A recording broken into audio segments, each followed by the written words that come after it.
Ang mga lalaki, pag may gusto, sinasabi ng diretso. Samantalang ang mga babae, pag may gusto, sasabihin naman sa'yo, good luck na lang kung maiintindihan mo.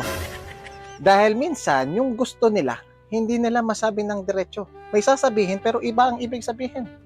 Halimbawa, birthday, anniversary, Christmas, regalo. Tatanungin mo kung anong gusto, anong sasabihin sa'yo. Uy, wag na, kahit wala na, gastos lang yan. Kung tatanga-tanga ka, patulan mo yan, magkakaproblema ka.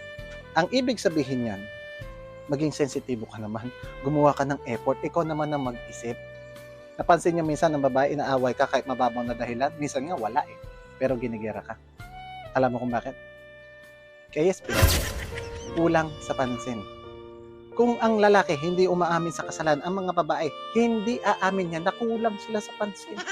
Kaya kailangan kang awayin para pansinin mo. Ito malupit sa lahat. Pag nagtatampo, nandiyan na hindi ka papansinin, irritable, galit, nakasigaw, tapos sasabihin sa'yo, wag mo muna akong kausapin, wag muna tayo mag-usap. Wag muna tayo mag-usap. Unang-una, kaya ka nga nagtampo para pansinin ka.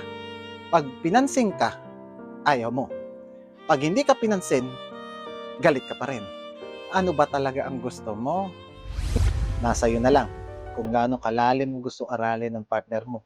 Kung paano siya maging masaya, paano siya magtampo, paano siya magselos, paano siya magalit, etc. Kahit matutunan niya mag-Morse code pag nag-aaway kayo, laging mayroong bagong darating. Kasi para ka pumasok sa eskwelahan yan na walang graduation.